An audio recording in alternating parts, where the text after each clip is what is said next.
24 മണിക്കൂറും ജനസേവനത്തിന് വേണ്ടിയിട്ട് തുറന്നിട്ടിരിക്കുന്ന ഒരു ഗേറ്റിന്റെ മുന്നിലാണ് ഞങ്ങളുള്ളത്.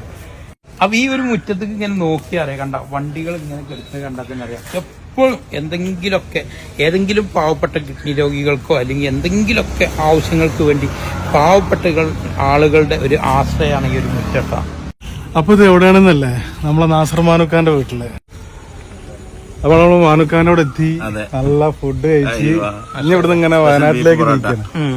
നാടൻ ബീഫും പൊറാട്ടയും ഉലുവട്ടെ. കുഴപ്പമില്ല, ഞാൻ പറഞ്ഞു. നമ്മള് പോണ വയനാട്ടിലേക്കാണ്, നേരെ വയനാട്ടിലേക്ക്. നമ്മളെ വീട് പണി കഴിഞ്ഞിട്ടുണ്ടല്ലോ, അതിലേക്കുള്ള ആൾക്കാരെ ഒരുപാട് ആളുകളെ കണ്ടെത്താണ്ട് അവകാശികളെ, അതായത് യഥാർത്ഥത്തില് കഷ്ടപ്പാട് അനുഭവിച്ച് ഒരാളും തിരിഞ്ഞോക്കാത്ത അതിന്റെ അർഹതപ്പെട്ടവരെ തന്നെ കണ്ടുപിടിച്ചു കൊടുക്കണം എന്നുള്ളത് മാനക്കാന്റെ ഒരു ഇതാണ്. 14 വീടിന്റെയും 27 വീടിന്റെയും വർക്ക് പൂർത്തീകരിച്ചാണ്. ഇനി ബാക്കിയുള്ള വീടുകള്, അതായത് ഒരു 12 ഒരു 15 പിന്നെ ഒരു കൊല്ലം സാഫിന്റെ ഒന്ന്, അങ്ങനെ കുറച്ച് വീടുകള് പണി സജീവമായി നടന്നുകൊണ്ടിരിക്കുന്നു. പിന്നെ ഒരു 6 അതിന്റെ ഒക്കെ നടന്നുകൊണ്ടിരിക്കുന്നുണ്ട്. ഇതിവിടെ നമ്മൾ പണി പൂർത്തീകരിച്ചു കഴിഞ്ഞു.